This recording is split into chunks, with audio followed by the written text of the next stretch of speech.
Assalaamu alaykum warahmatullahi wabarakaatu. Kabajamtoota fi daawwattoota hordoftoota YouTube chaanala Halimaa Orootuu welkama shamarra kun hunda keessanuu alaaf biyya keessaatti akka guddaa osoo hin jenne nageenyi keessan akka qabu hordoftoota keessaniin jedha. Baga jiraattanii hundi keessanuu alaaf biyya keessaatti akka guddaa amantii kutaa osoo hin jenne hundumti keessanuu baga yoona eegdanii isin jedha hordoftoota kiyya. Roonni hangamaan hordofaa turtan galatoomaa ammallee akkuma ruseentanii laayik sheer gochuun dagatina. Roonni haroota illee baga gama YouTube chaanala kiyyaa nagaan dhuftanii welcome simadhee jira maatii YouTube chaanala kiyyaa ta'a.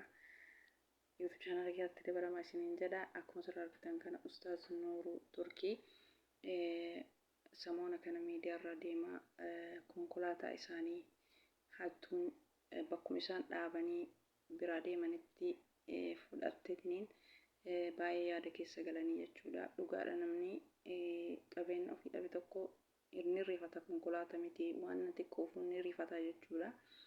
Akkasuma alhamdulillahi rabbiin galanni haa ga'u. Allahu akbar alhamdulillah baga rabbiin qabee rabbiin eessumattu zaalima haqa namaa hin nyaachisin. Konkolaataa isaan miskiina ittiin olii gad deemanii tajaajilaniin akkuma suuraa isaanii duuba argitan kana miskiina baay'ee olii gad deemanii konkolaataa kana waan barbaachisu fe'anii deemanii qarqaaraniin jechuudha. Kana hattuun bakkuma isaan dhaabanii biraa deemanitti konkolaataa isaanii dhabanii miidiyaan wanni nama fayyadu kun kana tole kan miidiyaa irra saraaca'anii bakka hundatti inni godhanii namoonni konkolaataa kan argitan seeratti beeksisa konkolaataan kun akka nu qabamu jedhanii namni hundi ijoollee didiqqootu argee ijoollee gurguddatti nama gurguddaa himee akka konkolaataan kun akkasi qabamee jira jechuudha. Rabbiin jazaa guddaa isinii haa kafalu warra argitanii qabdanii ustaaza kana fuula ibsitanii gammachiistan kanatti rabbi isin haa gammachiisu addunyaa akhiraa. Ustaaza kenna baga konkolaataan isaanii argame alhamdulillahi rabbil aalamiin. Hunduu yeroo viidiyoo isaanii arginu yeroo konkolaataan ustaaza kanaa dhabame jedhamu waan hedduu tokko nutti dhagahame. Ulamaa'ii isaanii godhan malee waan isaanii jalaan fudhatanii nama kamuu rabbiin haqa isaan dhabsiisini. Ulamaa'ii rifachiisuun waan sirriidha miti nama kamiyyuu rabbiin haqa isaan dhabsiisini. Amma alhamdulillah rabbil aalamiin wanni kana tara hin jiru.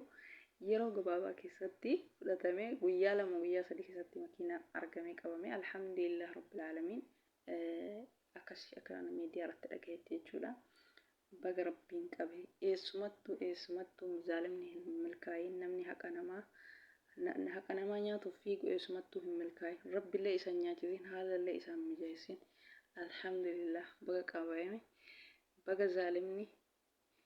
baga zaalimni ittiin bayin jechuudha. Baga rabbiin isa hanqise yoomuu rabbiin isa hanqisu zaalima haqa namaa nyaatu roorrisu zaalima haqa namaa saamuuf fiigu osoo harka qabu osoo luka qabu dalagatuun kabajaadha waan namaa fuudhutu salphina. Ulamaa'ii rabbiin gammachuu malee isin rifachiisini haqa keessa rabbi isin hin dhabsiisini. Haqa keessan bicha miti konkolaataan kun ummata miskiinati jechuudha. Ummata miskiina namni isaan ittiin haa gargaaraniif namni bite. Ummata miskiina jechuun ummata nama mara tajaajilaniiti jechuudha. Ummata miskiina garana deemanii waan isaan barbaachisu geessaniif jechuudha. Isaan kana hundatu isaan rifachiisaa jechuudha. Konkolaataa kan dhabame maaliin miskiina kana deemee bakka isaan jiranitti gargaaradha kan isaan rifachiisu jechuudha. Alhamdulillah baga rabbiin konkolaataa keessan isin qanna'e baga rabbiin isin dhabsiisin baga rabbiin zaalima haala mijeessini. Eessumattuu zaalimni ammallee haajan isaan bayini eessumattuu zaalimni haqa namaa hin nyaatini jechuudha. Rabbi afaanii isaa haa fuudhu zaalima haqa namaa nyaatuuf fiigu zaalima nama rifachiisuuf deemu zaalima eessumattuu rabbi haa qabu. Rabbi isa haa miliisu jechuudha. Nama haqa isaatiin ala taree haqa namaa nyaatuuf fiigu rabbi haala isaan mijeessini. Rabbi akkanumatti harkatti haa qabu dandeettii rabbii guddaatiin alhamdulillahi wanni kana taree hin jiru wanni kana caala hin jiru alhamdulillah rabbil aalamiin. Baga konkolaataan isaanii argame rabbiin ulamaa'ii addunyaa akhiraa rabbi fuula isaanii haa ibsu yoomuu fuulli isaanii gammachuu malee rifatuu gadda hin argini jechuudha. Baga rabbiin harkatti qabe alhamdulillah allahu akbar alhamdulillah. Egaa hordoftoota kiyya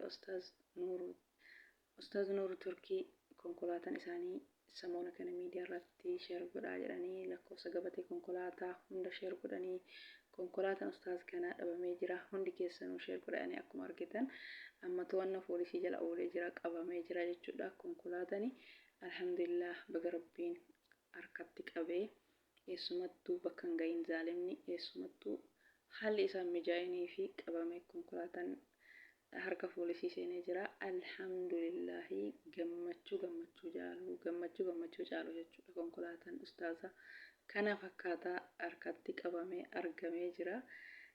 Rabbiin addunyaa akara ulamaa kenna yoomuu rabbiin isaan haa gammachiisu. Gammachuu malee naasuun isaan hin arginii. Rabbiin hamtuu isaanirra haa qabu. Karaa isaan bayanii galan hundatti rabbi kooluu ofii isaanirra haa qabu. Konkolaataan kun isaan bicha tajaajilu osoo hin taane konkolaataa yatiimaa fi miskiina rakkataati jechuudha. Rakkataa yatiima miskiina olii gad deemanii olii gadi fiiganii rakkataa hunda bakka isaan jiranitti waan barbaachisu itti fe'aniitiin geessaniif jechuudha. Konkolaataan ustaaza bichaa osoo hin taane ummata maraati jechuudha. Yatiimati yatiima fuula ittiin ibsanii rakkataa fuula ittiin ibsanii kadhabe fuula ittiin ibsanii jechuu deemanii waan barbaachisu konkolaataa malee namni lafa fagoo deemee nama gargaaruu hin danda'u. Meeshaa baatee deemee nama gargaaruu hin danda'u jechuudha. Baga rabbiin harkatti qabee alhamdulillahi wanni kana caale hin jiru. Rabbiin ulamaa'ii kenna kulli isaanii qabeenya isaanii rabbi isaan haa tiisu. Karaa irra isaan irra deeman karaa irra isaan irra ba'an hamtuun hattuun isaan argini. Alhamdulillahi rabbiin galanni haa ga'u. Baga rabbiin harkatti qabee haalli isaan mijaa'ini jechuudha. Nama waan namaa fuudhu namni humna ofiitiin dalagatee fuula ofiitiin dalagatee nyaata namatti tola. Yeroo namni ulamaa'ii ofii waa godhee fi fuula ibsee fuula gammachiisutti hattuun immoo waan akkanaa kana yaaddi. Yoomuu haalli isii mijaa'in jechuudha. Hattuu yoomuu haalli isii walitti hin qabaminii fi osoo haga sanatti deemanii dalagatanii nyaatanii jechuudha. Haga waan namaa fuudhuuf fiigansan jechuudha. Rabbi eessumattuu hin dhiisin ammallee eessumattuu harkatti haa qabu. Kan nama hundaayyuu miidhamaa hundaayyuu haqa isaa dhabu hundaayyuu miidhamaa hunda haqa isaa jalaa dabsanii haqa isaa fudhatanii haqa isaa saaman kulli rabbi harkatti haa qabu. Kanumatti alhamdulillahi konkolaataan isaanii harkatti qabamuun harka poolisii seenuun waan guddaadha. Wanni kanaan taree hin jiru. Gammachuun ustaazaa gammachuu kennaa maraati. Gammachuu nama musliimaa kamiitiyyuu jechuudha. Alhamdulillah alfi marraa. Maashaallah tabarakallah makiinaa ulamaa'ii kenna kamiyyuu kabiyya kamii keessa jiru afaan kamuu ulamaa'ii kamuu rabbiin hamtuu rabbirra haa qabu. Hamtuun isaan arginii karaa isaan baanii galan hundatti homuu isaan arginii gammachuu malee isaaniif haa taatu. Egaa hordoftoota kiyyaa viidiyoon kiyya kaarraa kana fakkaataa. Alhamdulillah rabbil aalamiin rabbii kenna galanni haa ga'u. Rabbiin waan nu hunduu ni rifanna jechuudha. Waan nu rifanne waan du'aa'ii isaanillee harka ol qabatanii du'aa'ii godhanii miskiina gargaaranii du'aa'ii godhanii alhamdulillahi rabbiin isaan hin miliisne haqa isaanii namni haqa ofii yoomuu hin dhabini. Alhamdulillah. Assalaamu alaikum warahmatullahi wabarakaatuh. Hordoftoota kiyya hanga viidiyoo biraatti baay'ee nagaan naaf turaa isiniin jedha.